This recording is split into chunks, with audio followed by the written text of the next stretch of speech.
If men could get pregnant and give birth, what would the world look like? The ABO dynamics have even reached the anime world. In the ABO setting, there are not just 2 genders, but 6 distinct ones, and men getting pregnant is quite common.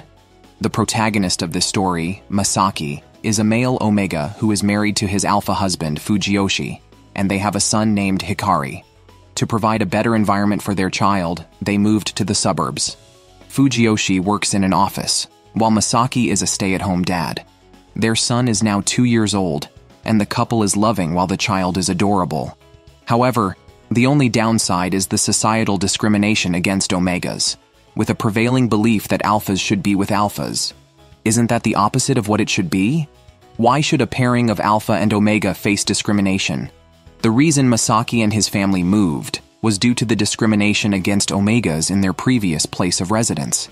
Fujiyoshi gets very upset whenever his colleagues bring up this topic, because he loves his family deeply and cannot tolerate the societal prejudice against Masaki.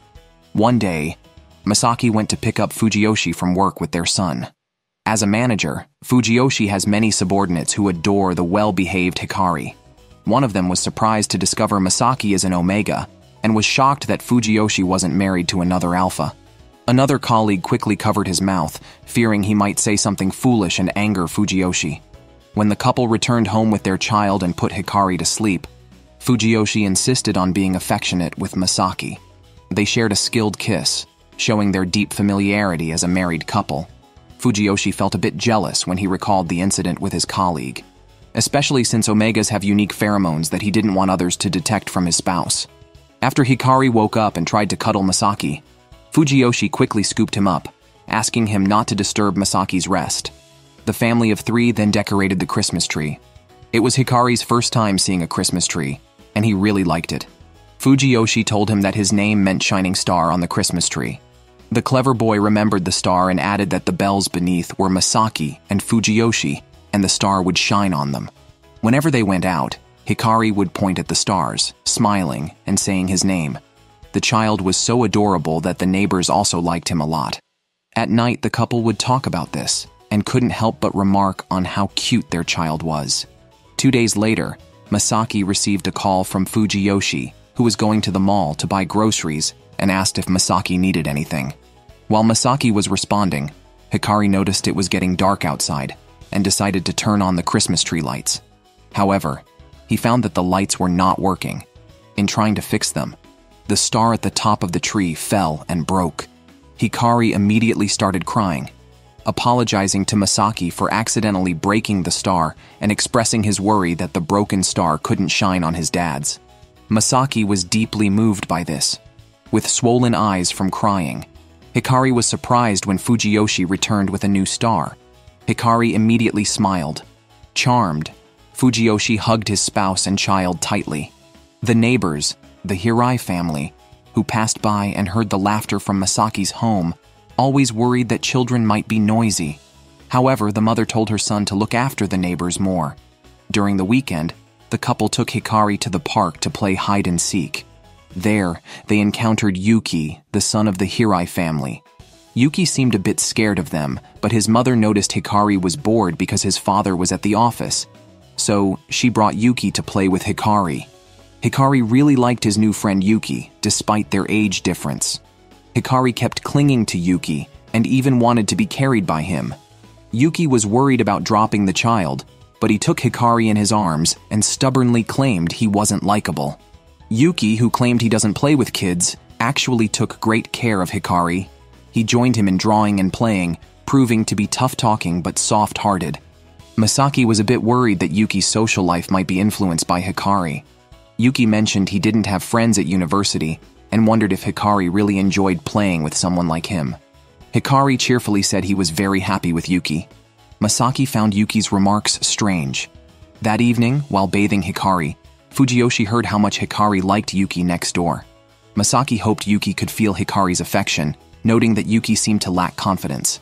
Fujiyoshi commented that Masaki often acted similarly. Masaki didn't quite understand what Fujiyoshi meant. The next day, Masaki took Hikari shopping and ran into Yuki again at the supermarket. Masaki wanted to invite Yuki for dinner, but Yuki was shy and thought Fujiyoshi looked a bit scary. However, Hikari soon made him laugh. It was the first time Masaki saw Yuki smile.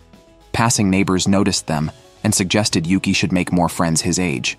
Yuki quietly put Hikari down, but Masaki insisted the two were friends. Yuki told Masaki that the two people they had just seen were his classmates' parents. Yuki is usually a loner and has had few friends throughout his life. He always fears that Hikari will eventually drift away from him. However, Masaki reassured him, saying that Yuki was the first friend Hikari had made outside of his parents since he was born.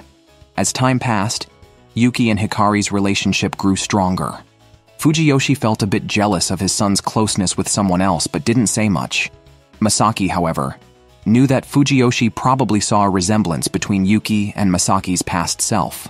Back then, Masaki lacked confidence and always found reasons to reject Fujiyoshi's marriage proposals. Fortunately, they eventually came together. One day, Masaki suddenly felt unwell. Fujiyoshi thought he had a fever, but upon closer inspection, realized that was not the case. He quickly called his colleague Matsuo for help. Yuki also came over to visit. Fujiyoshi asked them both to look after Hikari to keep him distracted and allow Masaki to rest after taking medicine. So, the three of them stayed busy playing with Hikari.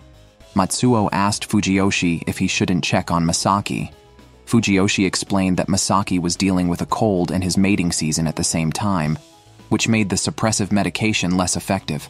Yuki was surprised to hear how painful the mating period could be and asked if there was no other solution. Fujiyoshi mentioned that finding Masaki's parents might have a calming effect, but then revealed that Masaki's parents had passed away, and he had long been estranged from his own parents. No, the setting of a mating season is such a luxurious concept. Did the production team really feed this to the audience like a knife? It seems in this world, only someone of the same sex can soothe the other during such times. Like Masaki, one can only endure or take medication during the mating season. The three caretakers of Hikari can't cook at all. When they hear the child is hungry, they scramble to make food in the kitchen. Masaki sneaks and listens from the stairs. Hikari takes a bite of the udon noodles they made and thinks he'd rather go to sleep. So he cries and fusses about wanting to see Daddy. Left with no choice, Fujiyoshi asks Yuki to take Hikari to Masaki.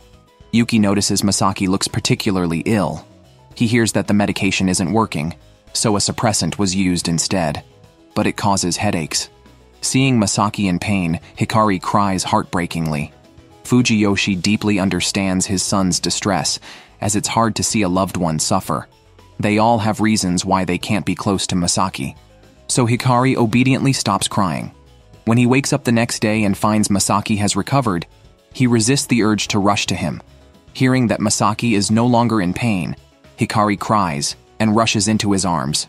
Fujiyoshi also embraces his wife tightly. Hikari was praised by his father for being well-behaved. Masaki planned to make a lavish dinner to thank Yuki and Matsuo for looking after the child. However, just as they reached the door, they encountered Fujiyoshi's father, Hiroshi. Hiroshi always felt that Masaki couldn't adapt to the alpha world. Masaki firmly stated that he would always stay with Fujiyoshi. Hiroshi said he would wait at home for Fujiyoshi to return. When Hikari ran up and loudly refused to let Hiroshi enter, Hiroshi, who adores his grandson, remarked that Hikari's gaze was just like the one Fujiyoshi gave him when he objected to Fujiyoshi and Masaki's marriage years ago. After being rejected by his grandson, Hiroshi left. When Fujiyoshi returned and heard about his father's visit, he was very upset. Matsuo knew that Fujiyoshi's father was an influential figure, but also a staunch alpha supremacist. Therefore, he was always dissatisfied with Fujiyoshi's relationship with Masaki. Fujiyoshi was set to inherit the family business, but they had an agreement not to disturb Masaki and Hikari's life. However, Hiroshi had been investigating Masaki, leading Fujiyoshi to decide to completely cut off contact. He would occasionally return home, but never allowed his family to interact with Masaki and Hikari because of the harsh words Hiroshi once said to Masaki. Yet Yuki felt that Masaki was very composed when facing Hiroshi, and even after becoming a father, could understand Hiroshi from a parent's perspective. Fujiyoshi explained that Hiroshi did not dislike Masaki, he just disliked Omegas. Since neither of Masaki's parents were Omegas, yet their child was, Hiroshi felt guilty and often apologized for this. However, Hiroshi had mentioned in front of Masaki that Masaki would bring such experiences to Fujiyoshi and their unborn child. He urged Masaki and Fujiyoshi to break up and to abort the child, claiming they were not from the same world, and that living in such a world would only bring Masaki pain. However, Masaki stood by Fujiyoshi's side. After some reflection, Fujiyoshi decided to talk to his father again. If his father still did not support his relationship with Masaki, he would not agree to let Masaki meet Hiroshi to avoid causing psychological harm to Masaki and Hikari. The next day, Hiroshi visited their home. Fujiyoshi insisted that Masaki and Hikari not meet him first. He spoke with his father alone. Hiroshi commented that their house was too small and suggested that Fujiyoshi move back to the old family home. He also said that he had reconsidered and that having an Omega daughter-in-law might be acceptable, especially since Masaki and Hiroshi were university classmates. He acknowledged that Masaki's education and parenting skills were commendable. Fujiyoshi refused. He disliked people referring to Masaki as an Omega. The first time he saw Masaki at their entrance ceremony, he felt they were meant to be together and decided that Masaki was his destined partner. Hiroshi seemed about to say something when Hikari, hearing the argument, hurried out on his little legs.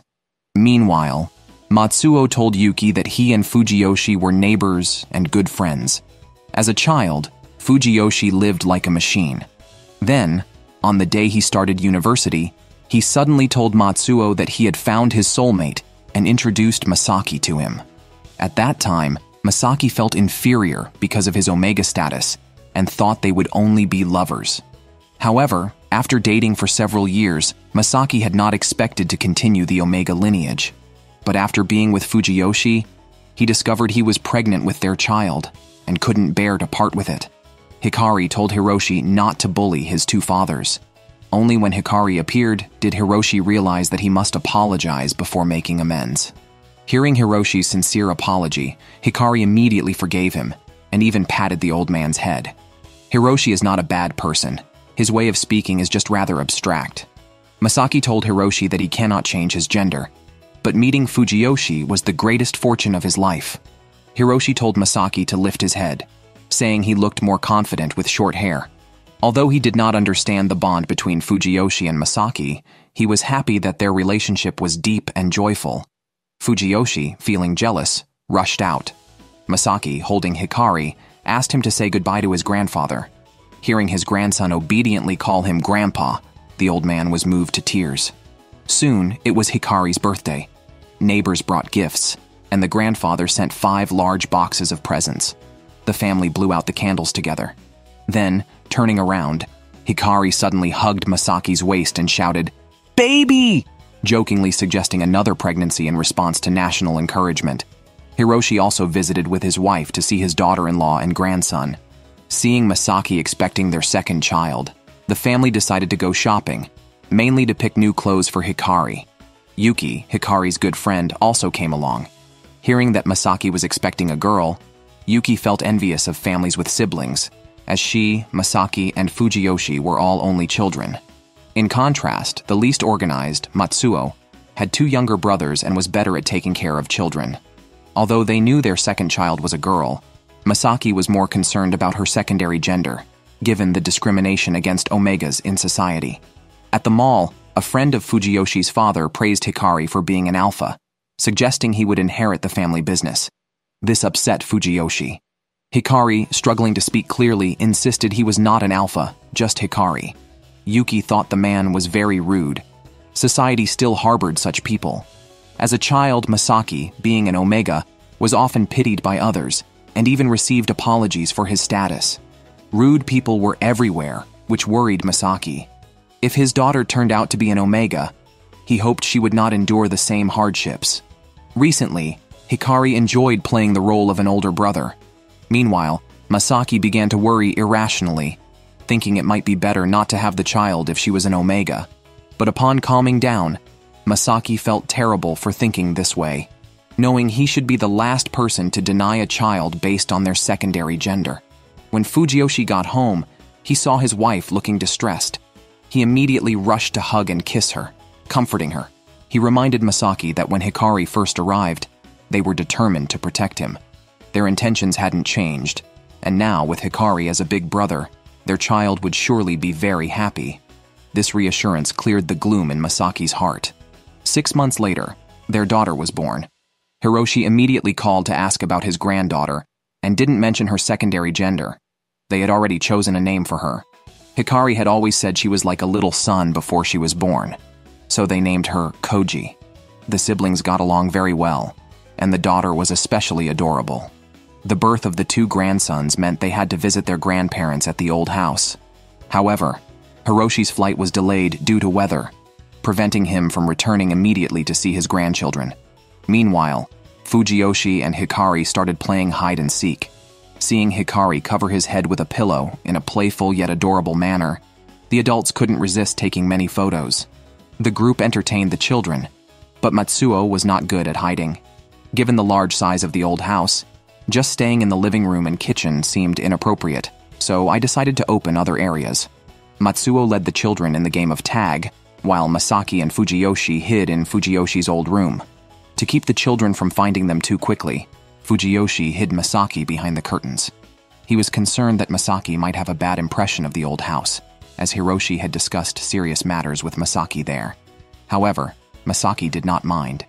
He even found Fujiyoshi's childhood home cozy. Fujiyoshi kept the rooms in the old house because of Masaki, believing that increasing happy memories is better than losing them. Soon, the children found them. Yuki and Matsuo worried that the children might see something inappropriate. Shortly after, Fujiyoshi messaged Matsuo about a photo he had taken of him and Yuki, leading Hiroshi to think they were dating. Matsuo realized that he and Yuki had been meeting alone frequently lately. As the eldest son in the family, Matsuo had many picture books that his younger brothers used to read. Now that his brothers have grown up, he has passed these books on to Hikari and Koji. Matsuo and Fujiyoshi also have a good relationship, so their parents wanted to meet Fujiyoshi and Masaki's children. Hikari, now a big brother himself, has resolved to diligently take care of Koji. Hearing from Matsuo about the reliability of an elder brother, Hikari has been trying hard to become a dependable older sibling. He picks up his toys by himself, dresses himself, and although he really wants to be held by Masaki, he resists and lets Masaki hold his sister instead, saying he should take care of her as her brother. However, Masaki feels this isn't right. Soon after, Hikari, holding his favorite toy, offers to give it to his sister. Seeing Hikari's reluctance, Masaki seriously tells him that it's okay for a big brother to have and do things he likes. Masaki also notices Hikari is feeling unwell and thinks about checking on him when suddenly Koji starts crying. Hikari insists that Masaki tend to his sister first. Fujiyoshi immediately watches over Hikari, who accidentally spills some milk and begins to cry, upset at not being reliable. Masaki, holding the child, is extremely sympathetic and reassures Hikari that he has done very well. Hikari indeed has a slight fever. Masaki puts him to bed and decides they will go to the hospital if the fever persists. Masaki finds Hikari's earnestness both adorable and touching. However, he acknowledges that not taking better care of the children is also their responsibility as parents. They need to take it slowly with raising children, ensuring the children do not feel unloved. Seriously, are you planning on having a third child? In the evening, the couple each took a child to bed. After a good rest, Hikari's fever went away, and he played with his sister the next day. Upon hearing of Hikari's fever, Matsuo felt guilty, thinking he had misspoken. A few days later, Fujiyoshi told Masaki that there was a new message on his phone. Masaki was surprised to see the sender's name. Just then, Hiroshi called, prompting Fujiyoshi to reluctantly return to the old house with his family. Hiroshi wanted to show his grandchildren the koi streamers he had bought, an act of grandparental indulgence. Grandmother Akiko also came out to greet them. The old man wanted to prepare a grand Children's Day celebration for Hikari. Akiko started chatting with Masaki, mentioning she had never seen Fujiyoshi so happy. She was thankful that Hikari liked the gifts. In their family tradition, it is usually the maternal grandmother who prepares these gifts. But sadly, Masaki's parents had passed away. Akiko expressed deep sympathy for her daughter-in-law, telling her to consider her as her own mother. Masaki felt a bit embarrassed since he had always thought marrying Fujiyoshi was quite an achievement and didn't dare expect more. At that moment, Fujiyoshi came in, holding their daughter. Masaki then checked a message he received in the morning. It was from his uncle, who had gone back to the old family home to clean and found many nostalgic items. He asked Masaki if he wanted to visit. Masaki was reluctant to return there. Just then, Hikari exclaimed he wanted to go on an adventure. Masaki quickly followed him and found Hikari had fallen on a precious kimono, clearly one of Grandma Akiko's. As they prepared to apologize to Akiko, she said it was fine as long as Hikari wasn't hurt. She revealed that the kimono was her dowry, meant to be given to Masaki on the day he married Fujiyoshi. Hiroshi had spoken harshly to Masaki back then, and Akiko felt guilty, always wanting to make amends. Masaki worried that wearing such attire might not be appropriate for a man, but blushed when he turned to see Fujiyoshi. Hiroshi and his wife smiled warmly at them, enjoying the scene. After returning from the old house, Fujiyoshi decided to accompany Masaki on a trip back to his hometown. Fujiyoshi planned to accompany Masaki back to his hometown and invited Matsuo for support. Masaki had been reluctant to talk about his hometown because the people there seemed judgmental about his Omega status. Even when Masaki's parents died, he didn't let Fujiyoshi come with him, fearing others would gossip about him. Matsuo was surprised that such old-fashioned attitudes still existed, but he knew Masaki and Fujiyoshi were ready to face the past and didn't try to stop them. He noted that Fujiyoshi had matured a lot. After work, Masaki and the children celebrated Fujiyoshi's birthday. Before bed, the couple discussed returning to the hometown. Masaki admitted he was scared and might run away. Remembering when his own parents died, Fujiyoshi had asked Masaki for help, and Masaki had asked Fujiyoshi to wait for him because that gave him courage. Fujiyoshi promised to stay by Masaki's side this time, as he confronted his past, vowing not to let anyone harm Masaki. The relative Masaki was to meet also had a son Masaki's age. This cousin received a call from his father saying Masaki was married and would be visiting with his family. Once back in the hometown, Masaki and the group went to a hot spring. The next day's plan was to visit Masaki's uncle and then go to his parents' graves. Yuki learned it was Fujiyoshi's first visit to Masaki's hometown and that Masaki had another reason for inviting Yuki. After the hot spring, they encountered Kazuhiko, the cousin, outside. Hikari seemed scared of Kazuhiko because of his strange behavior. Yuki thought Kazuhiko was rude and hid behind Matsuo. Kazuhiko glanced at Hikari and said he looked a lot like Masaki when he was young. He asked Masaki why he didn't tell him about his marriage, mentioning they had an arranged marriage as children. "Wait, aren't you cousins? Close family marriages aren't good." Fujiyoshi, standing nearby, was visibly jealous. Masaki explained it was just a joke among the adults and that he was already married. Kazuhiko produced a letter found by his father, left by Masaki's mother, intended for Masaki's uncle. The uncle felt Masaki should have the letter instead. Kazuhiko knew its contents, but believed Masaki no longer needed it, and decided not to give it to him. The childhood marriage arrangement was seen as absurd. Considering Masaki was an Omega, the adults wanted to secure someone from the family to take care of him as he grew up. Masaki didn't understand this as a child, but realized it was wrong as he grew older and thus never took it seriously. However, this was how Fujiyoshi found out about it. Fujiyoshi was annoyed with Kazuhiko, while Yuki worried that Kazuhiko might still take the marriage arrangement seriously and be waiting for Masaki. With the children present, Fujiyoshi didn't want to upset them, so he decided to talk to Kazuhiko later and planned to retrieve the letter to see what it said.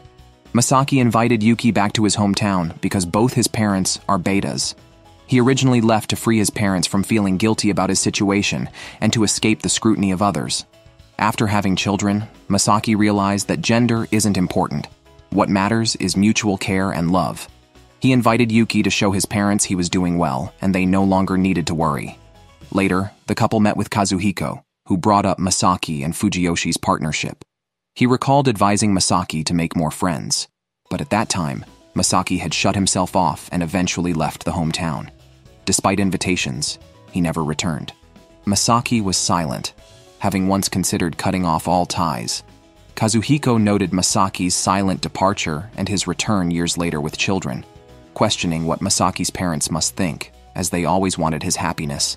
When Kazuhiko's words seemed to imply that Masaki and Fujiyoshi were unhappy, Yuki angrily confronted him, and Matsuo had to restrain him. Fujiyoshi then spoke up, acknowledging that their marriage did attract criticism since it was almost a secret runaway marriage with no wedding ceremony. Recently, Masaki had reconciled with his parents, but that did not justify Kazuhiko's condescending pity. If he truly cared about Masaki, why didn't he speak up or seek solutions instead of showing pity just because of a different secondary gender? Masaki is still a person with his own thoughts, and whether he is happy or not is for Masaki to decide. Fujiyoshi affirmed his commitment to retrieve the letter for his wife. Masaki admitted to Fujiyoshi that he had run away again, but Fujiyoshi believed that as long as Masaki wasn't hurt, it was for the best. Masaki expressed his fear of being rejected, explaining that everyone assumed he would be unhappy as an Omega. Even when he argued otherwise, no one cared. That's why he had fled his hometown years ago. Despite now having Fujiyoshi and their children and being loved by his family, he still couldn't face people without fearing rejection. Fujiyoshi reassured Masaki, promising to always be by his side and reminding him of the happy days they've shared together. He loved Masaki regardless of his past, which brought Masaki to tears, grateful for such a loving partner. Meanwhile, Yuki was next door, regretting not having silenced Kazuhiko with his arguments. Feeling defeated, Matsuo commented on how cute Yuki's frustration was. The next morning, seeing his adorable children lifted Masaki's spirits. However, Kazuhiko sent a message saying he planned to take a long vacation and wanted to meet Masaki before leaving. He apologized for the previous day's confrontation, admitting Fujiyoshi had scolded him. He had mistakenly thought Masaki was still alone like before, hoping that would make Masaki stay. Kazuhiko seemed to have more to say, but Hikari interrupted by slapping his hand away, declaring that no one could take his daddy away. Kazuhiko asked Hikari what he liked about Masaki. Hikari replied that Masaki always seemed happy, smiling every day. This made Kazuhiko realize his mistake. Masaki was actually very happy. He told Masaki that he had never taken their arranged marriage seriously, feeling it was his duty to look after him. He also loved the happy smile Masaki used to have. Seeing Kazuhiko apologize, Hikari was no longer angry. Eventually, Masaki successfully retrieved the letter his mother had left behind, but before leaving, he was told that he probably didn't need the letter anymore. The group went to visit the graves of Masaki's parents. The letter from Masaki's mother expressed regret for not understanding her child better and hoped that Masaki would find someone who could be his pillar, loving and cherishing him. It also mentioned that while their love might have hurt Masaki, it was genuine and she wished him a happy and peaceful life. Fujiyoshi promised to take good care of Masaki, and the flowers swaying at the tombstone seemed to respond. That day, Yuki was reading a picture book about marriage to Hikari, who then insisted on marrying Masaki.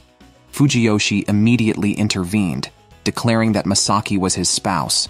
Yuki then persuaded Hikari to consider being a minister instead. Hikari eagerly agreed and insisted on organizing a wedding ceremony for them, fulfilling their regret of not having had one. A few days later, Masaki took their little girl to the hospital for a checkup. Fujiyoshi called two friends over and mentioned that Hiroshi had bought a frog wallet for Hikari. Hikari wanted to run errands for Fujiyoshi, but the nearest convenience store and supermarket required crossing the street, which was too difficult for someone of Hikari's age. So Fujiyoshi asked Hikari to mail a letter to Hiroshi at the nearest mailbox, which only required dropping the envelope in. Yuki was disguised and followed him closely. Hikari kept looking back and saying goodbye as he stepped out, only to be quickly discovered by Yuki's mom and brought back home. Remembering he still had errands, Hikari ventured out again but was returned by a neighbor. On his third attempt, he got distracted by beautiful flowers he wanted to show Fujiyoshi. By the time he remembered his errand, it started raining. Unfortunately, the frog wallet and the letter got wet, disappointing Hikari. Seeing the child so disheartened, Fujiyoshi remembered Masaki was coming home. He gave Hikari a new task. As Masaki got off the bus, he saw his child waiting at the bus stop in a cute raincoat, holding an umbrella. The three adults behind marveled at how adorable it was. Meanwhile, Hiroshi received the letter from his grandson and was deeply moved. Recently, Hikari made a new friend, a golden retriever named Lanlin, owned by their neighbor, the newlywed Mrs. Iwata. Although Hikari likes dogs, he is intimidated by their larger size. Despite bravely delivering mail, he still trembles at the sight of dogs, which troubles him greatly. After hearing about this from Masaki, Fujiyoshi immediately spoke with his son. Hikari asked his father if there was anything he feared. Fujiyoshi admitted he did have fears, such as Hikari not being close to him or his beloved daughter Koji getting married. Masaki joked that Fujiyoshi was straying off topic. Fujiyoshi asked Hikari why he was afraid of dogs. Hikari replied that it was because of their large size, but he still liked Lanlan because the dog looked very cute. Fujiyoshi mentioned that Lanlan had never hurt anyone and suggested that next time Hikari should try to make friends with the dog. The next day, Hikari mustered the courage to befriend Lanlan. The dog gently nuzzled him, showing its gentle nature. Masaki told Mrs. Iwata that Hikari had been scared by another dog when he was younger. Fortunately, Lanlan's gentle temperament helped him slowly warm up to Hikari.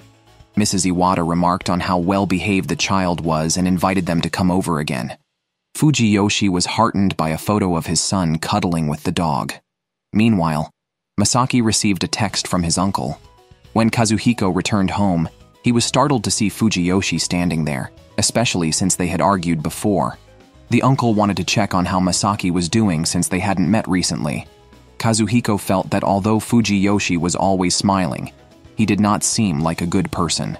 At that moment, Hikari said he wanted to play in the yard. The uncle immediately agreed and joined him to look at the maple leaves. Kazuhiko asked Fujiyoshi what he planned to do. Fujiyoshi said he would put Koji to sleep, so he sat by the window to soothe the child.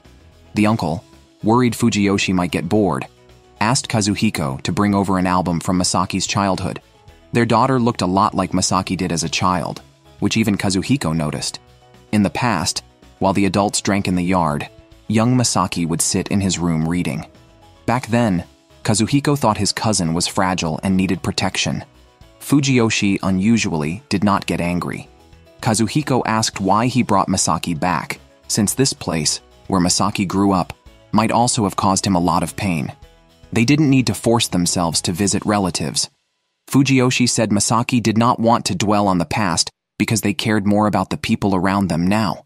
Besides, if Masaki's relatives were willing to accept them, it would be ideal. Kazuhiko felt he might have been too harsh on Fujiyoshi before. After coming out of the room, he told Masaki that Fujiyoshi sometimes seemed quite cool. Masaki immediately smiled and said that Fujiyoshi liked to tease people he knew well. The uncle then baked them sweet potatoes. Kazuhiko felt it was good to mend their relationship.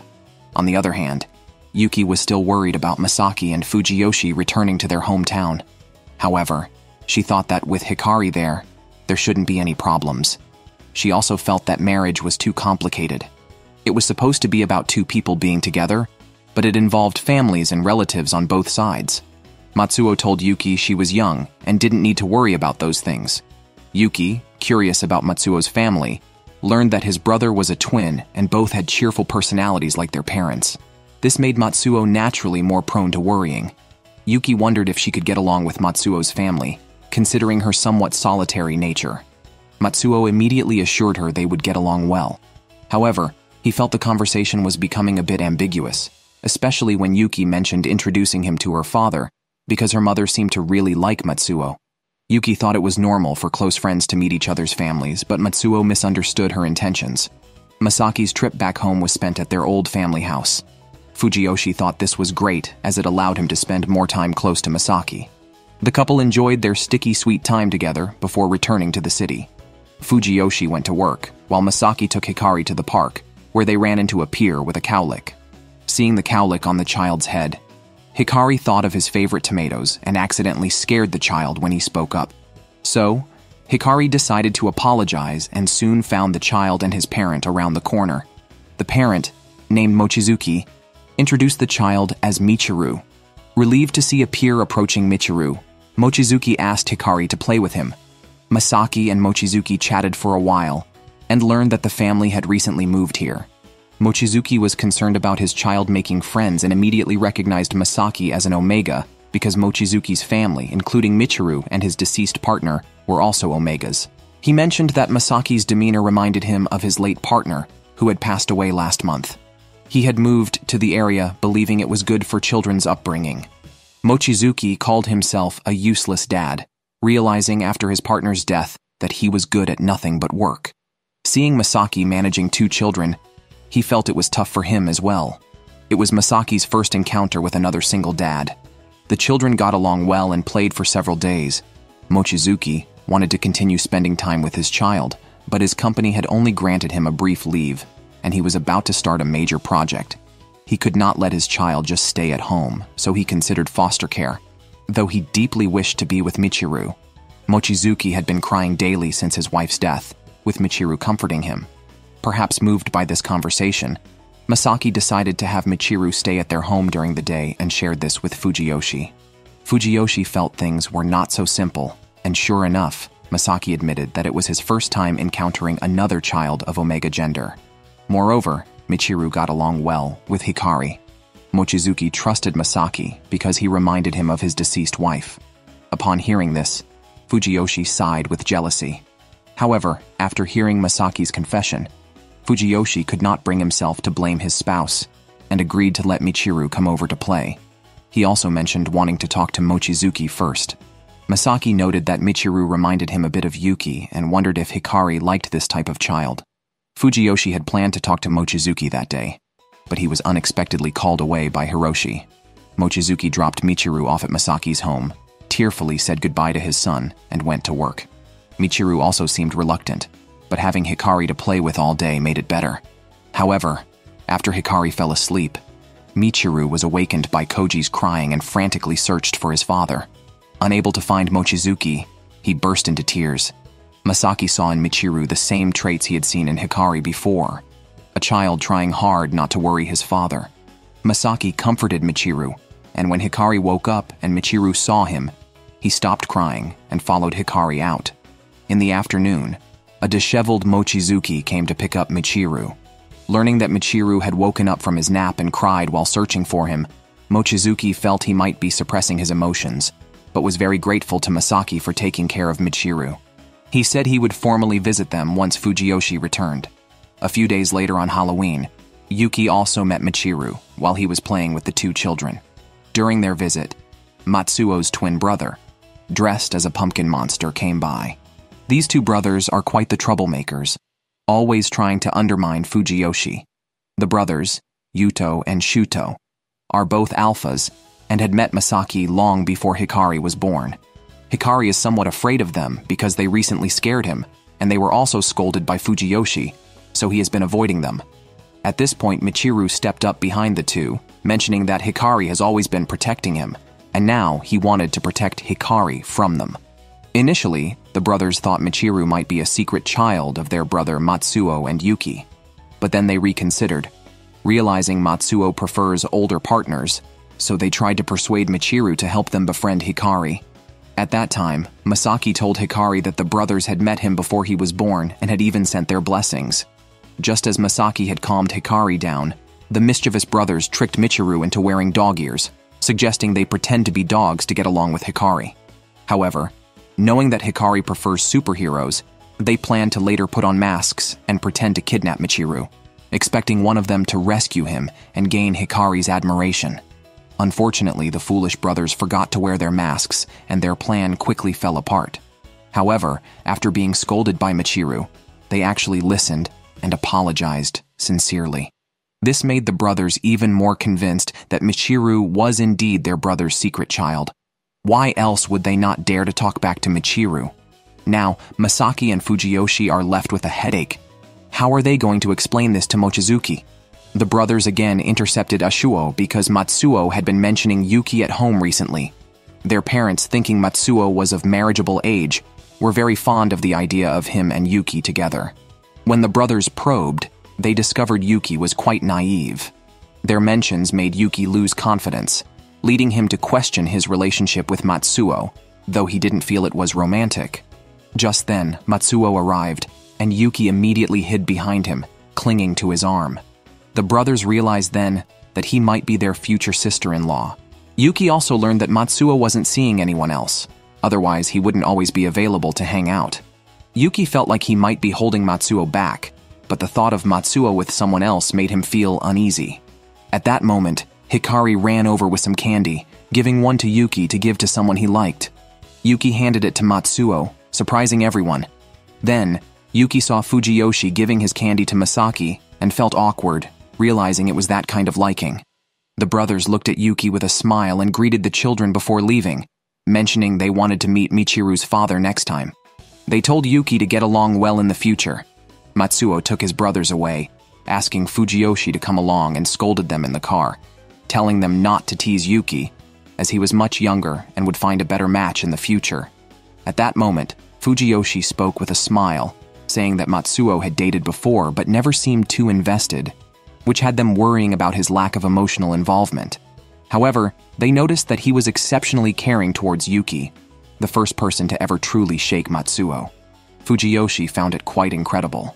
The brothers enjoyed the scene from behind, and upon getting out of the car, they told Matsuo that they hadn't really asked anything serious.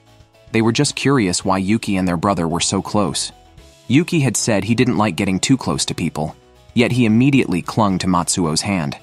They thought Yuki wasn't someone to get close to people casually, and might not yet realize his own feelings.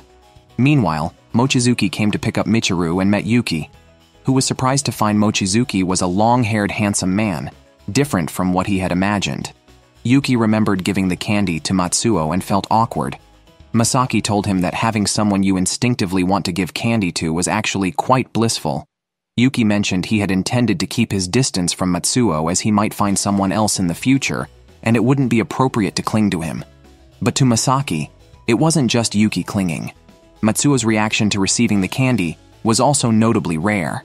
However, Yuki seemed used to it by now. That night, Yuki went downstairs to get a bottle of water and stumbled upon Fujiyoshi and Masaki being affectionate. Seeing their expressions reminded him of something familiar, but he decided to head back upstairs. Just then, Matsuo woke up, clutching his neck. Yuki told him not to sleep on the couch, and to share the bed instead. Matsuo was stunned on the spot. Yuki invited Matsuo without thinking. As they approached the bed, Yuki realized something felt off. Why does this feel so intimate? He couldn't wrap his head around it until Matsuo patted his head. Yuki then relaxed and grabbed Matsuo's arm, noticing Matsuo was smiling, a smile he had just seen on Fujiyoshi and Masaki's faces.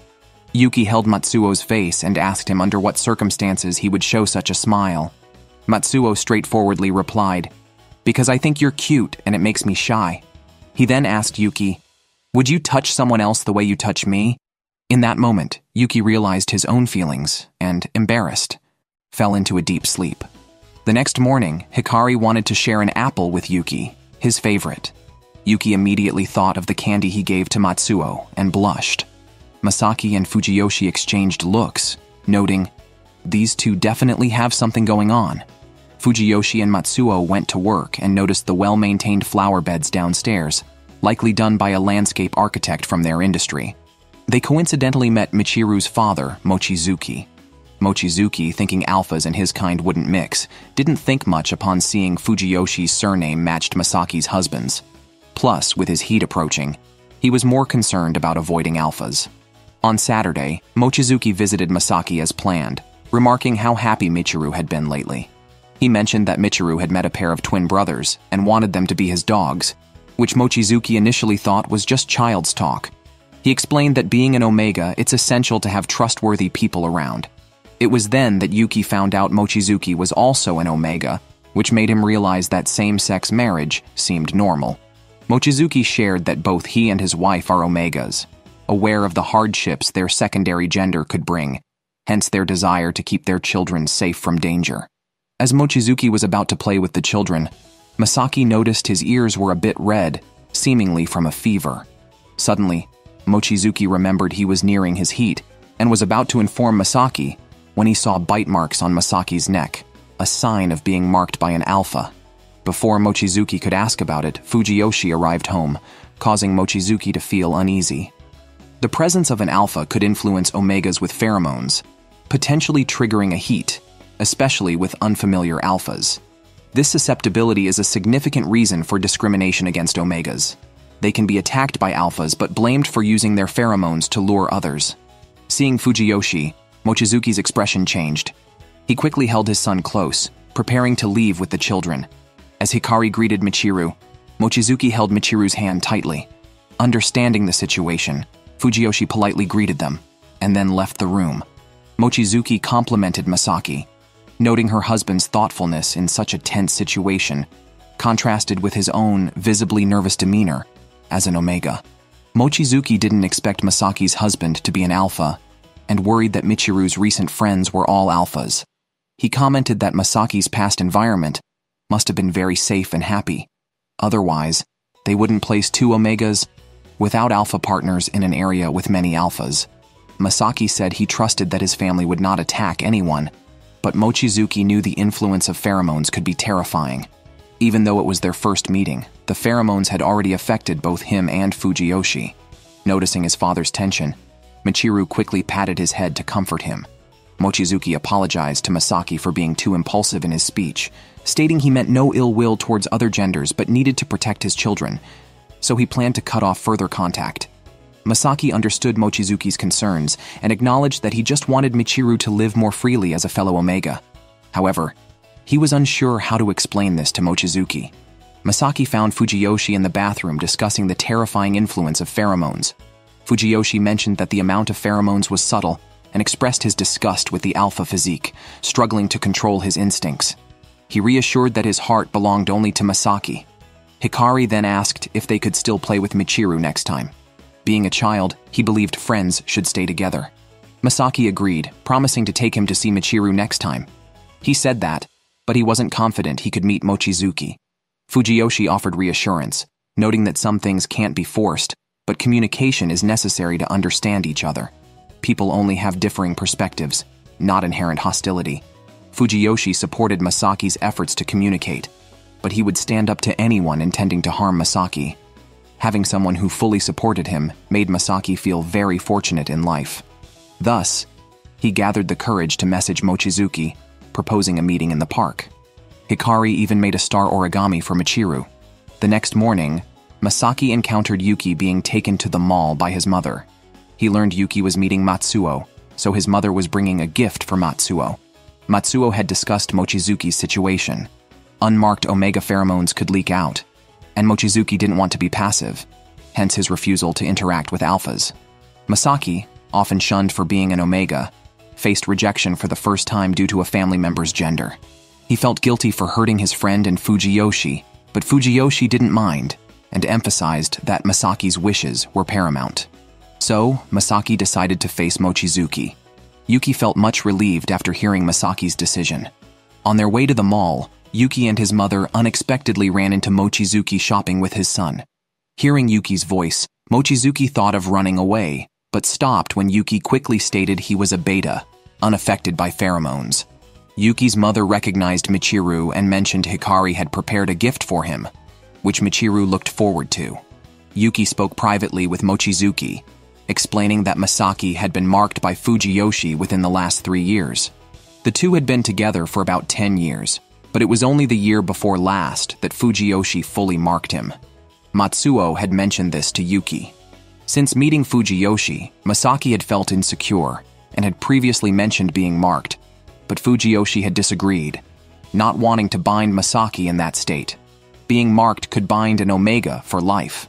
Matsuo had once advised Fujiyoshi to mark Masaki because unmarked Omegas can leak pheromones, making them vulnerable to attacks from other alphas. Matsuo had been with them through many challenges, so he knew their journey had not been easy.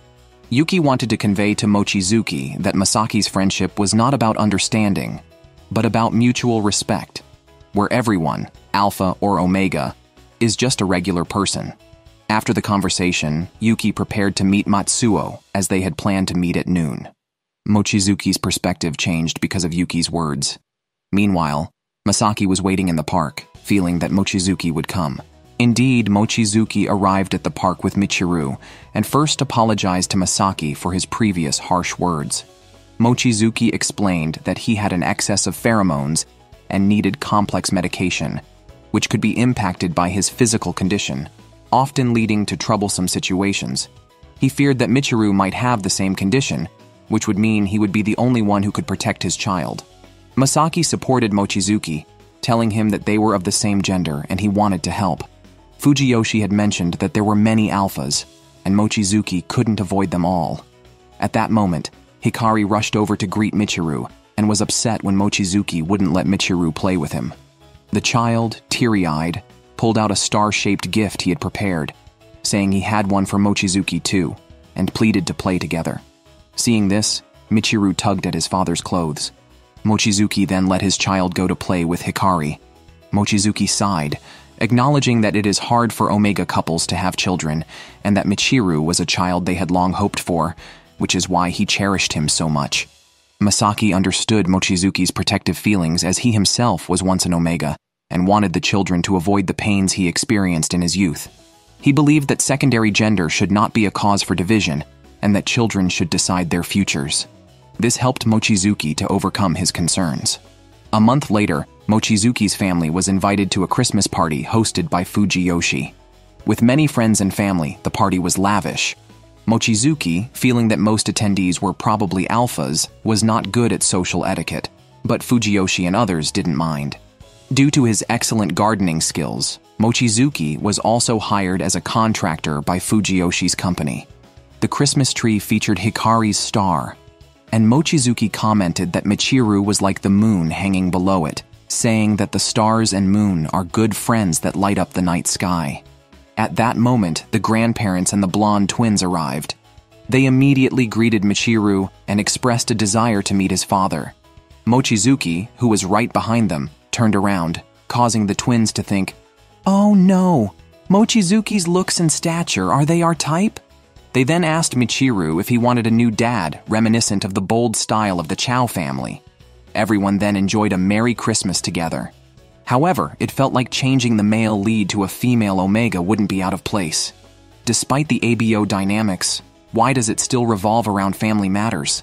Although the child is cute, focusing solely on these aspects seems a waste of the theme.